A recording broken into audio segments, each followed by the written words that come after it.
Greetings, adventurers.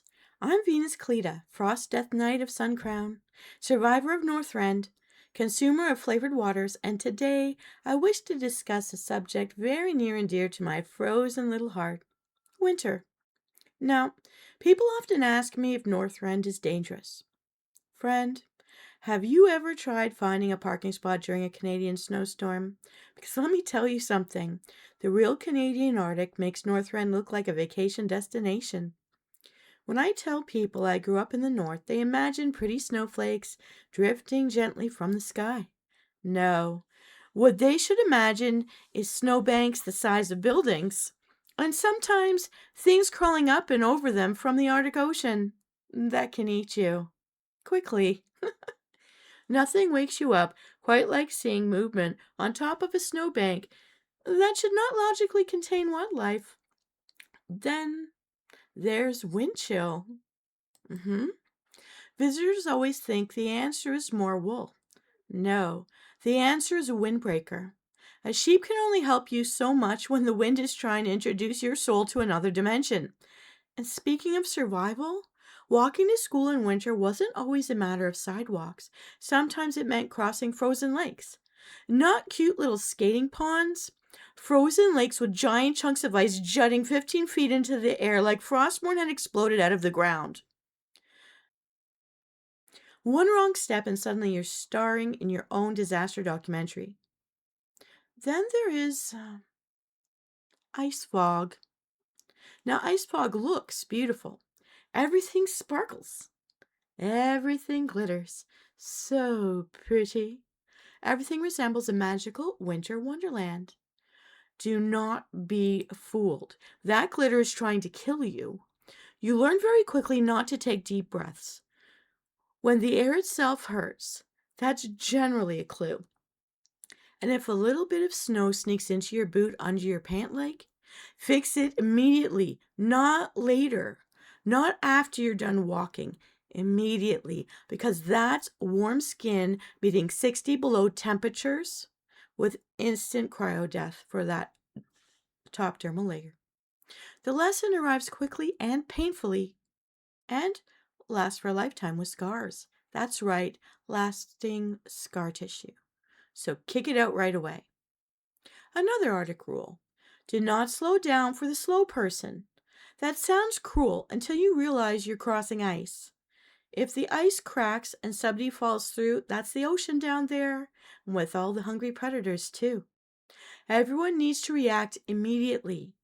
The North teaches teamwork, but it also teaches urgency, which brings me to my favorite story. Crossing frozen lakes by vehicle. We all love our ground mounts. Now, in civilized places, people wear seatbelts.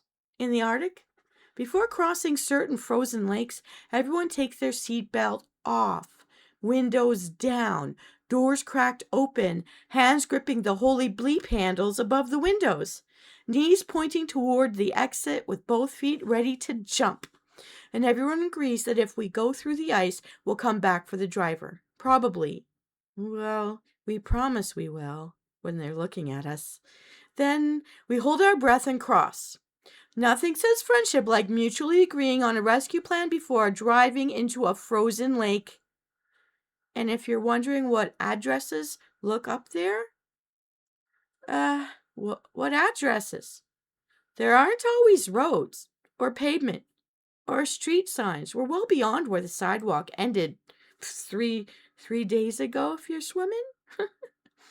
Are house numbers? No. What? Directions become like things like turn left at the red building, go past the giant rock, look for the weird tree, and watch for Inukshooks. These stone markers might point toward a lake, hunting grounds where people have gathered. Something to drink, something to eat, something that helps you to survive because people have been there already. They're part navigation system, part survival guide. Even the tow trucks are different. Down south, a tow truck is a truck with a hook on the back. Up north, it might be a giant industrial yellow machine that looks like somebody supersized a Tonka toy and decided to rescue pickup trucks for a living. Taking their big scoop, shoveling up the back tires to drag that truck back to where people are, which could be a long time away. On foot, you wouldn't make it. But because sometimes entire ice flows decide they have other plans and attempt to carry away your vehicle, your skidoo, your hunting party, your loved ones, and your afternoon. And that could take a month to find. Hopefully, they've survived until then with an air rescue, water planes, or emergency helicopters. It's no joke. Ice flows? Evil, evil, evil. Not the mount you want to be carried on the back of. And finally, do not fall into a river during winter. Ever. This is not a joke. Frost Death Knight cannot save you from that one. Trust me. So yes, Northrend prepared me for Canadian winters. But honestly, after growing up in the Arctic Circle, I think Northrend should be taking notes. Until next time, adventurers, stay warm, stay hydrated, keep a good tarpaulin in your back seat, just in case. You never know. Good for camping, good for shelter from rain, importantly, as a windbreaker if you can't find other shelter in time. And if somebody suggests driving across a frozen lake, ask very detailed follow-up questions. I'm Venus Callida, and this was just some quirky rambling of a death knight, as you asked for in our last poll. Well, be well, Msoul, and I'll see you next time. Bye!